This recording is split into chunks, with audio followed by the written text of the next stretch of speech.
In other news, Attorney General Eric Holder is stepping down after 6 years on the job. White House officials say President Obama has not made a decision on who will replace Holder.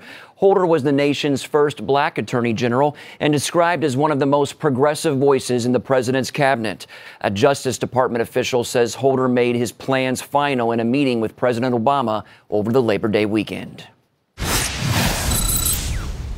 And joining us now with reaction to Holder's resignation is Jordan Sekulow with the American Center for Law and Justice and Richard Kelsey, an assistant dean at George Mason University's School of Law. Gentlemen, thanks so much for your time.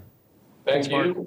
First of all, Jordan, Holder has been plagued with controversy from Fast and Furious to most recently the IRS targeting scandal. Why is he resigning now? I think this comes down to politics and political reality. He's already the fourth longest serving attorney general in history. He's weathered a number of continued controversies, whether it was being held in contempt by the House with Fast and Furious, the IRS scandal, and the prosecutions of the 9/11 plotters. They tried to do in New York that ultimately were moved back to military tribunals.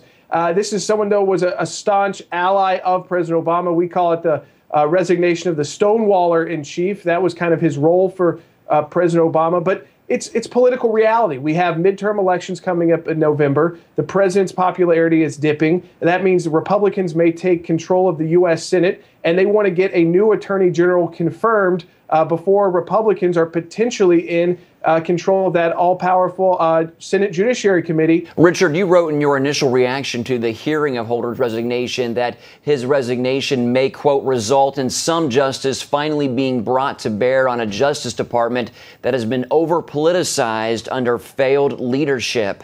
Elaborate on that. Just because you're a political appointee does not mean that you should dispense justice in a fashion that plays to politics. That is the ultimate effort by this attorney general. Remember, this attorney general started his term by calling us a nation of cowards. He then went on, as pointed out, to be the only attorney general who's been held in contempt.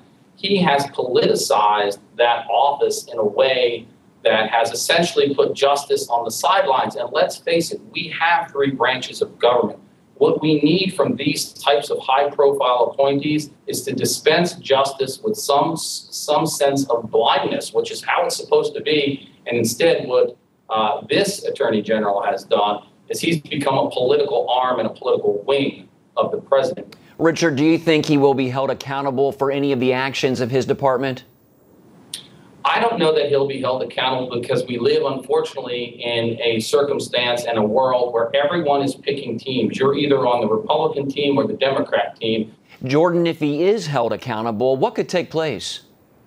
Well, I mean, he's been held in contempt. A new attorney general could actually come in, and there may be pressure there to actually have, movement by the district attorney in D.C. on that contempt. Remember, people like Lois Lerner, who have been held in contempt, and there really no action by the Department of Justice, that criminal investigation. Ultimately, will he likely face that? No. I mean, I think we can hold out hope.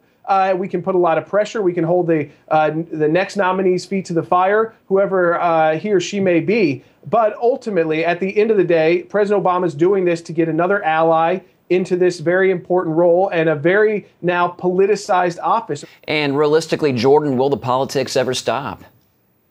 I don't think so with this administration.